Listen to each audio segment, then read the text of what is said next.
Un granjero solitario vivía solo hasta que rescató a la última mujer apache en el lejano oeste. The sun had just begun to rise over the vast plains, painting the sky with streaks of orange and gold. Mateo, a man of middle age with weathered hands and a sun-baked face, walked slowly to the edge of his small farm. His land was nothing grand, just a modest plot of dirt and crops with a wooden fence that had seen better days. But it was his. It was all he had ever known. He paused to watch the wind sweep across the tall grasses. The plains seemed endless, stretching in every direction, with distant mountains standing like silent guardians. The land was harsh and unforgiving, yet there was a quiet beauty in its simplicity. Mateo had learned to respect it, to read the signs of the weather, to know when the rain would come and when the wolves might be near. Mateo lived alone, and he had done so for as long as he could remember. The townsfolk would sometimes pass by, but he rarely went into town himself. He preferred the silence of the open land, the company of his animals, and the steady rhythm of work. Some might call his life lonely, but Mateo would have disagreed. The land was alive, and he felt connected to it in a way that many people never would. His mornings always began the same way. First, he fed the chickens, scattering grain across the yard as they clucked and scratched the earth.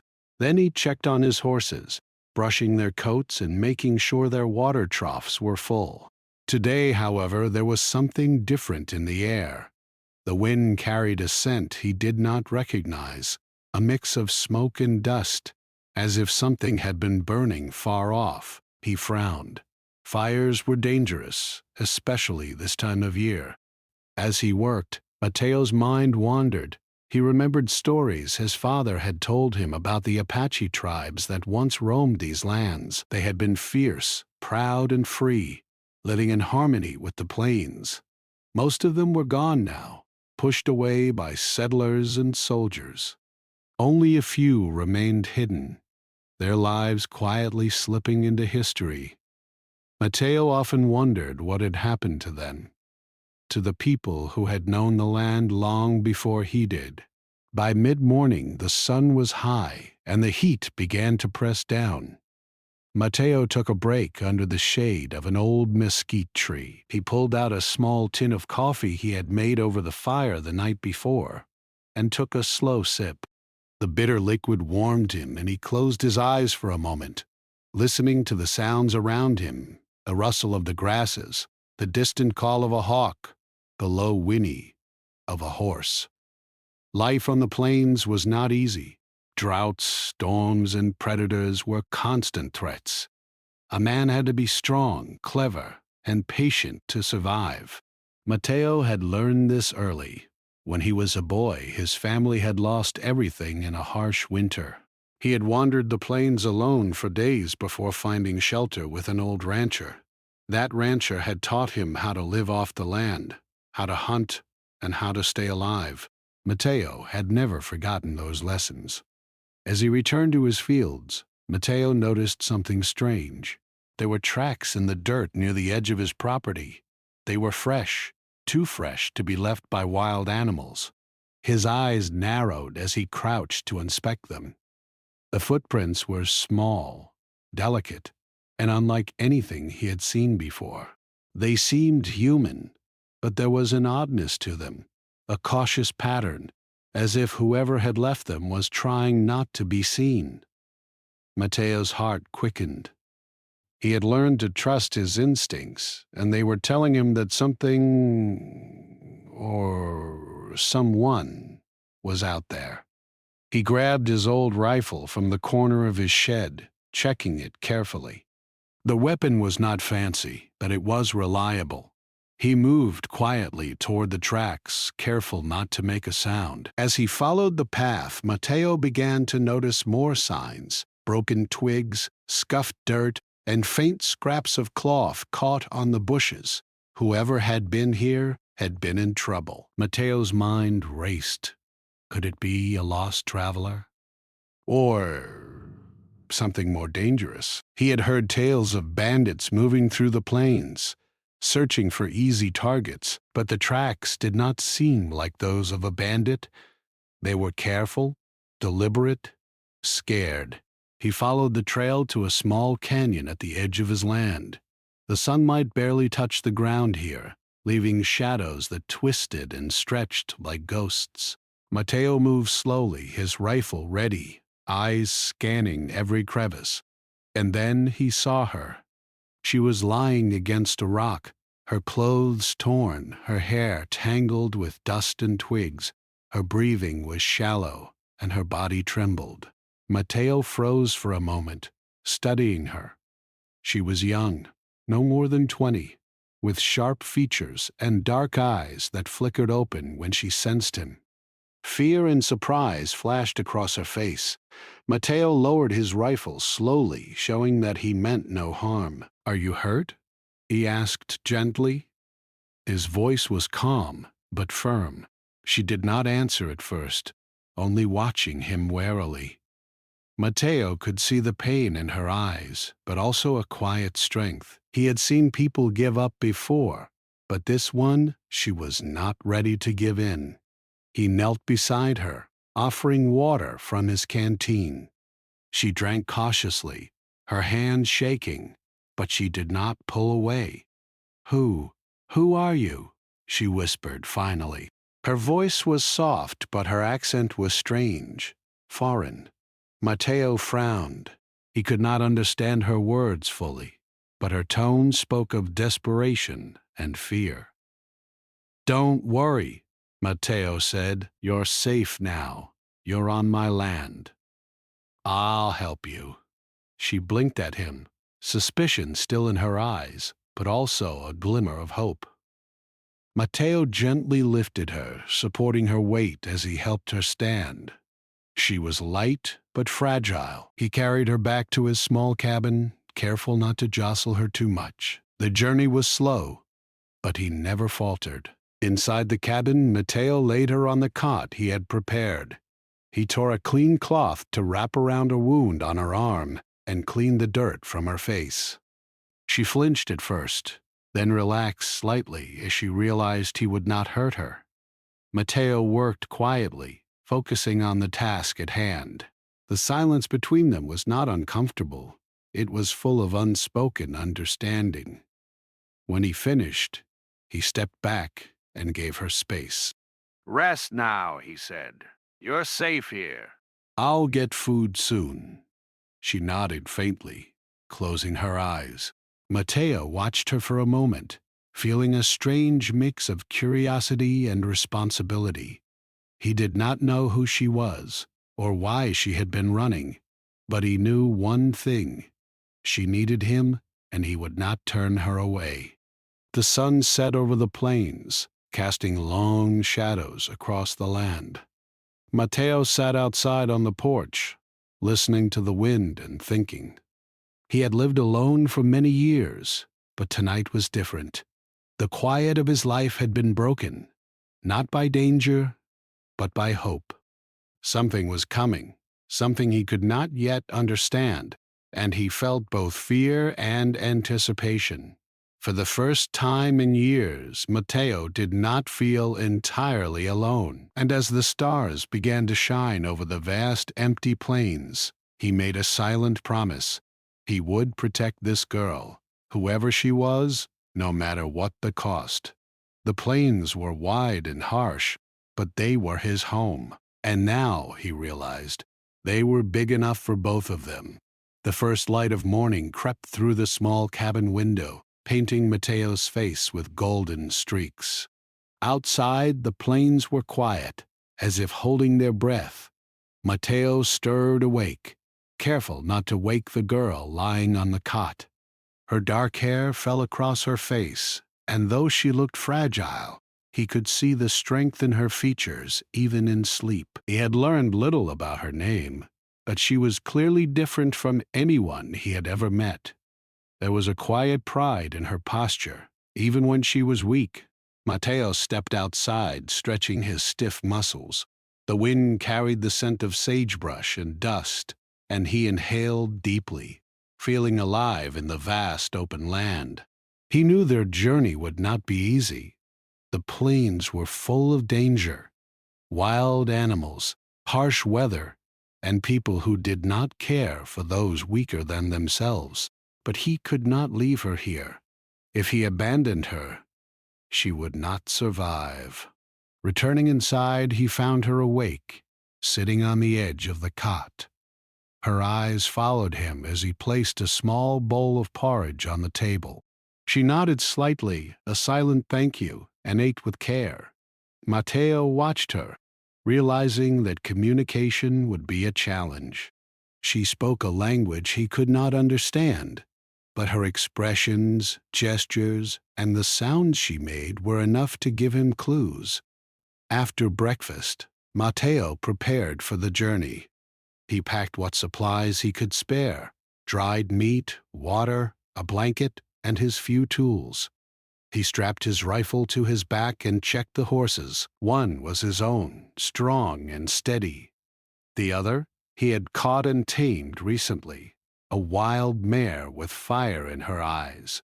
She snorted and pawed at the ground, and Mateo smiled. "We'll need you," he said. "We leave today," he said simply. She looked at him, then at the small pack of supplies, and nodded. There was no hesitation in her movements, only careful observation. Mateo admired her courage. The trail out of his farm led into a narrow canyon, a place he knew well. The path was uneven, with rocks jutting from the ground and sudden drops that could surprise anyone unfamiliar with the terrain. Mateo led the way, guiding her and the horses carefully. She stumbled a few times, but he helped her without words, steadying her arm and supporting her weight.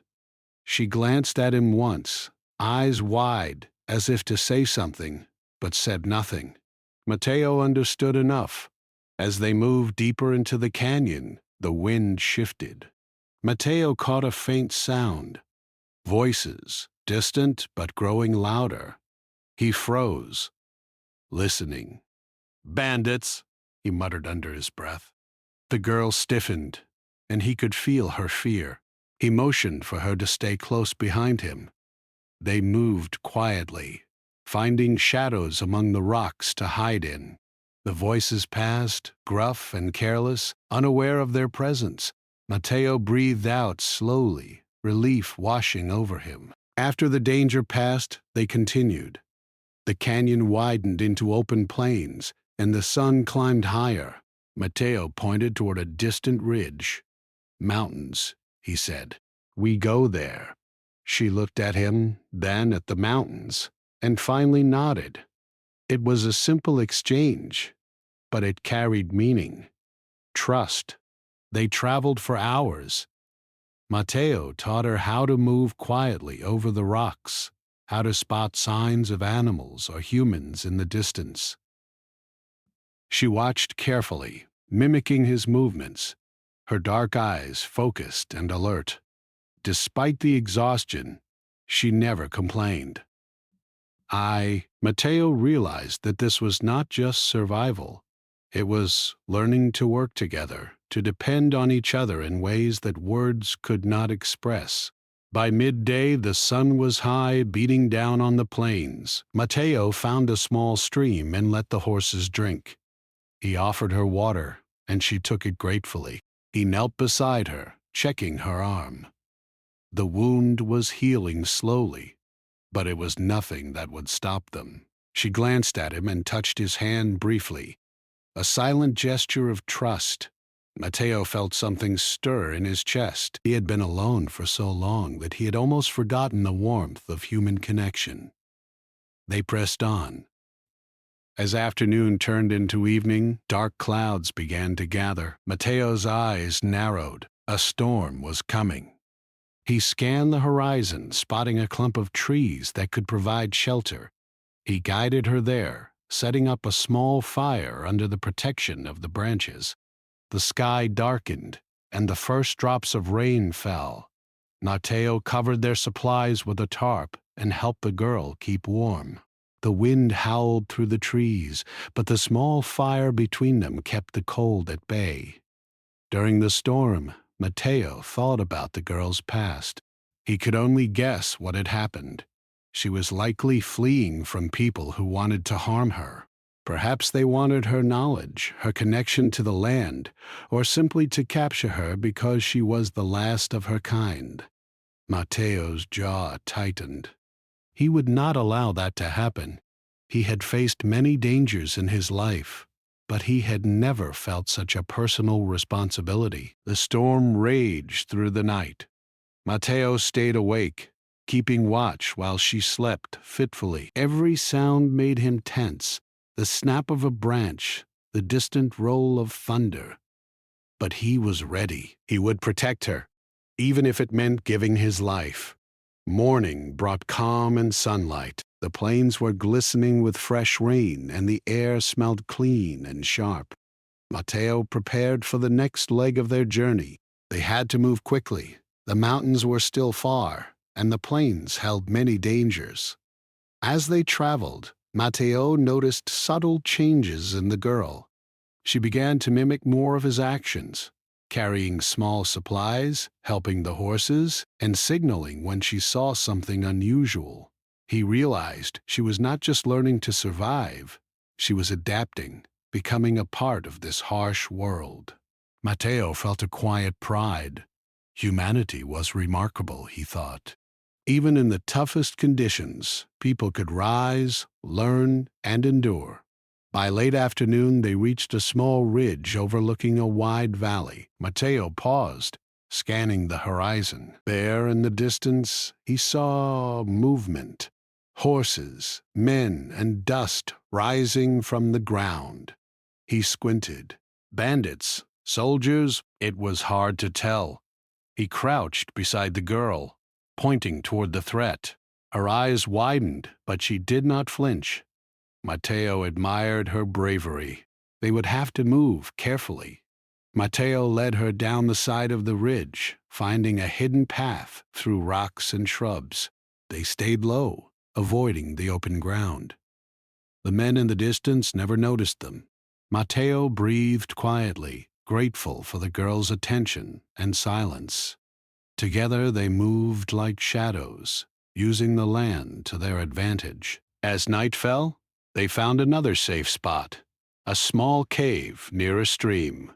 Mateo built a fire, and this time the girl helped more actively, gathering kindling and arranging stones. She smiled briefly at him, a small gesture, but one that warmed his heart. He realized something important. Trust and cooperation could turn even the most dangerous journey into a shared adventure. Mateo looked at the stars above. The plains were vast and endless, yet they had each other now. He did not know what lay ahead. More dangers, more challenges, but he was certain of one thing. Together, they could face it. The girl finally spoke a few words in her language, her voice quiet but firm. Mateo did not understand, but he nodded. He understood the meaning. She was ready to continue, ready to trust him. They had survived storms, threats, and exhaustion.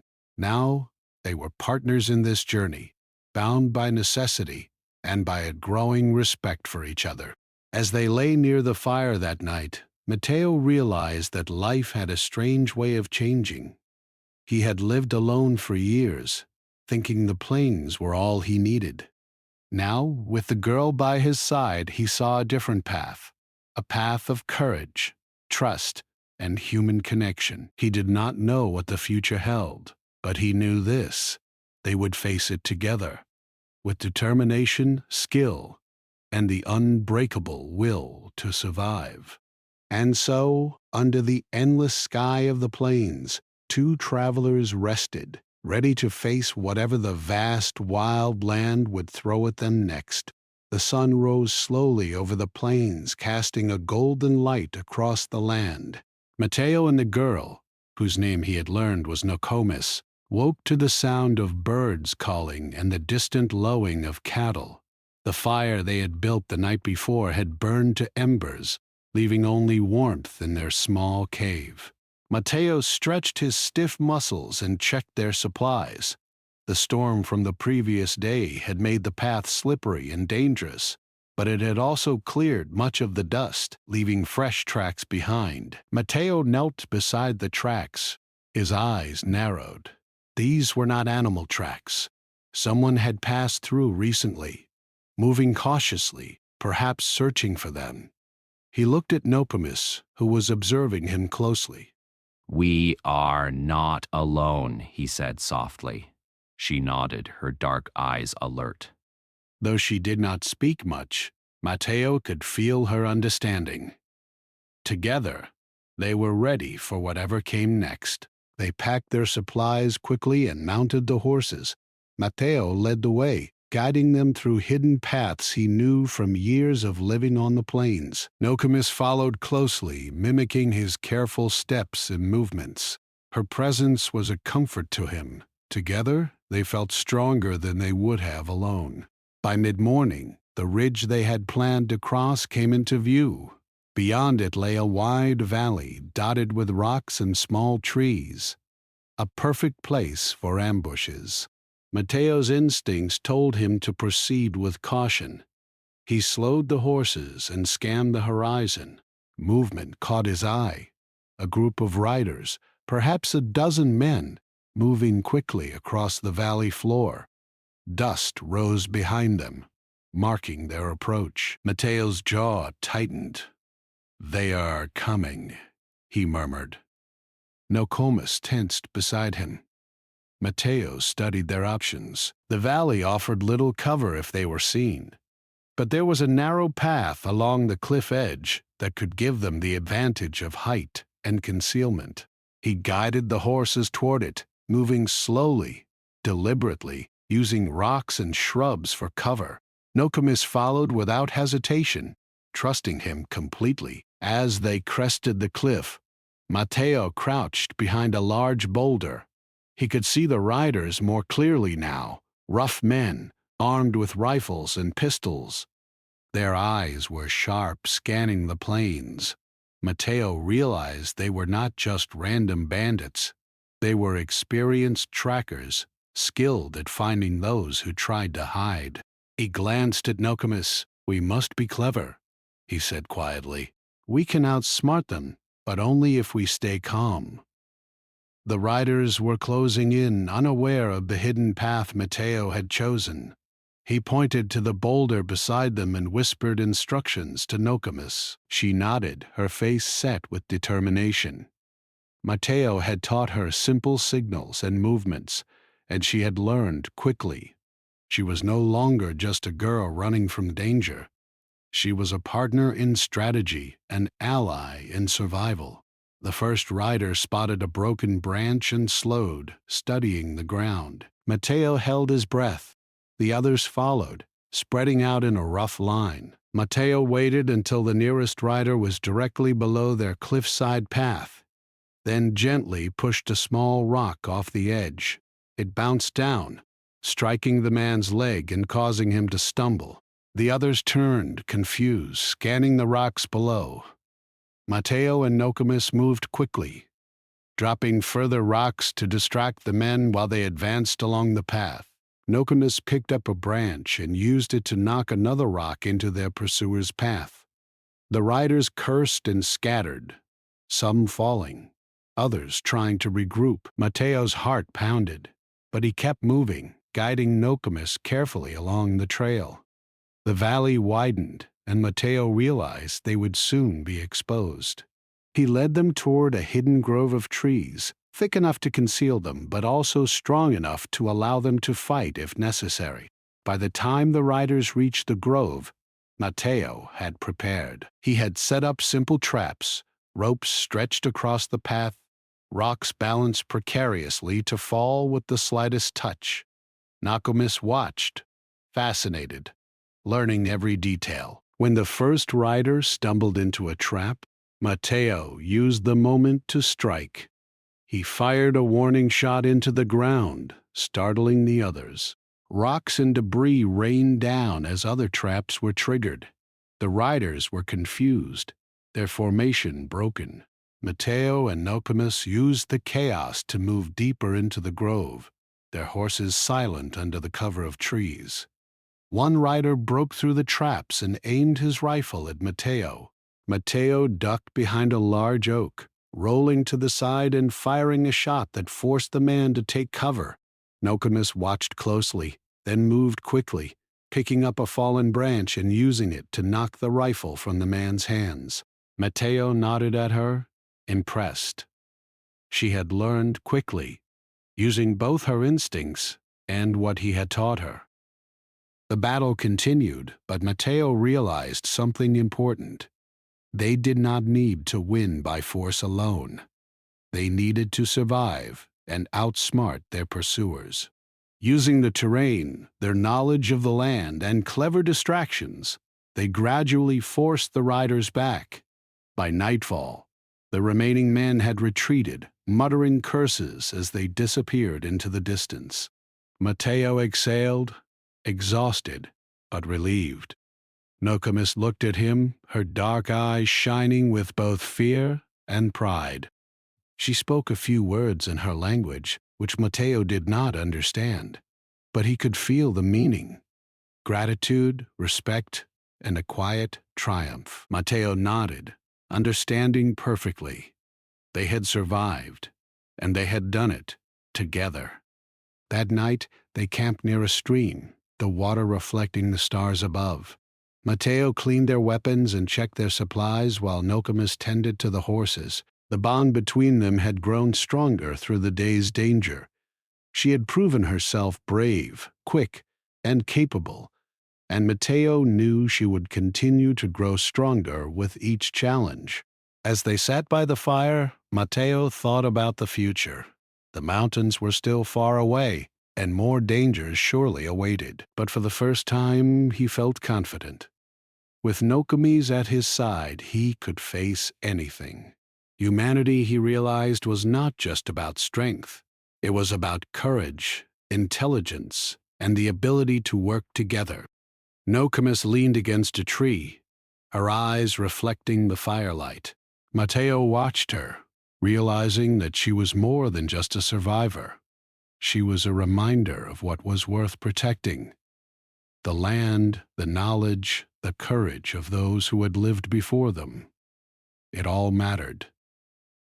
And together, they would carry it forward. The next morning, Mateo and Nokomis continued their journey. They moved carefully, always aware of the plain's dangers, but also ready for anything. Mateo showed her how to read the signs of animals, how to find safe paths through tricky terrain, and how to prepare for sudden threats. Nokomis learned quickly, her movements becoming more confident with each step. By midday, they reached a high ridge that overlooked the plains. The view was breathtaking: endless fields, distant mountains, and the winding path of a river cutting through the land. Mateo paused, letting the wind brush against his face. He could see the freedom of the plains stretched before them, but also the risks that lay ahead. Nokomis stood beside him, her eyes wide, taking in the sight. Mateo felt a sense of hope. Together they had survived storms, ambushes, and the harsh land itself. They could face whatever came next. As the sun began to set, Mateo and Nokomis found shelter in a small grove of trees near the river. They built a fire, shared a modest meal, and prepared for the night. And Mateo kept watch, alert to any sign of danger. Nokomis sat close, learning the rhythm of the plains and the quiet strength it required. That night, under the vast, star-filled sky, Mateo realized something profound. Life on the plains was not just about survival. It was about connection, courage, and the determination to protect what mattered most. Nokomis had reminded him of that. She was more than just someone to protect.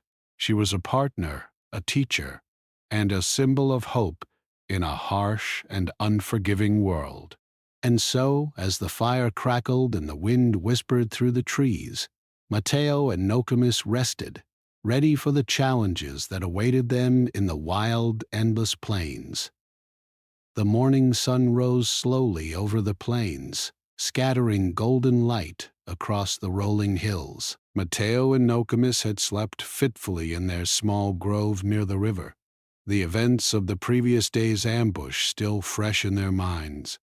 Mateo was awake before dawn, sitting by the dying embers of the fire, staring at the horizon. The plains were beautiful, but they were not forgiving. Danger could appear at any moment, and he knew they could not afford to be careless. Nokomis stirred, blinking against the sunlight. She sat up, wrapping her arms around herself, her dark eyes scanning the grove. Mateo offered her some water from the canteen, and she drank slowly, her hands steady despite the tension in her body. He could tell she was thinking, analyzing, planning. Her experiences in the past, whatever they had been, had made her cautious, aware, and ready for anything. "We must move soon," Mateo said softly. "The mountains are still far, and we cannot stay in one place too long." Nokomis nodded. Though she did not speak his language fluently, her gestures and expressions conveyed understanding. Together they packed their supplies, saddled the horses, and set off. The journey was long and exhausting. The plains stretched endlessly before them, hot and dry beneath the midday sun. Mateo guided them along hidden paths, teaching Nokomis how to read the signs of the land, where water might be hidden, where predators might be lurking, and which areas offered natural protection.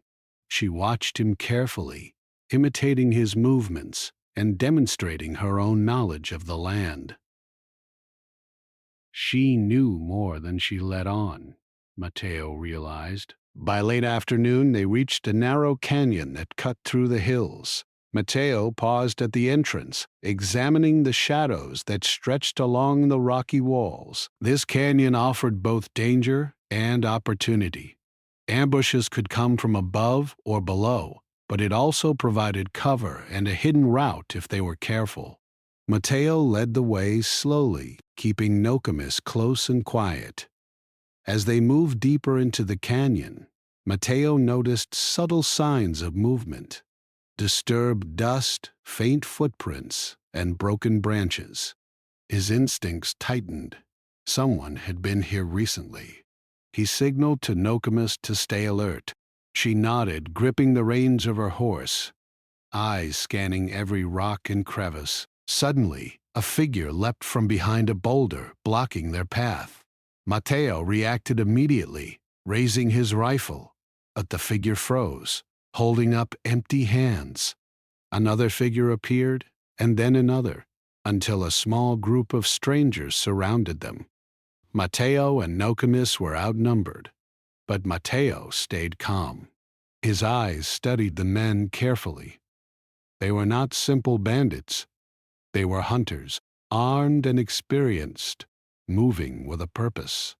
"Who are you?" Mateo demanded in his rough, low voice. The men did not answer immediately, only smiled cruelly. Mateo glanced at Nokomis. She was tense but ready. Her eyes flicked to the rocks and the canyon walls, already calculating escape routes. Mateo felt a surge of pride. She had learned well. One of the men stepped forward. "We're looking for someone," he said. His voice was harsh. "A woman. She's worth a lot to the right people." Mateo's jaw tightened. Nokomis flinched slightly but did not step back. She had been through this before. This was not the first time people had hunted her. Mateo stepped in front of her. "She stays with me. You will not touch her."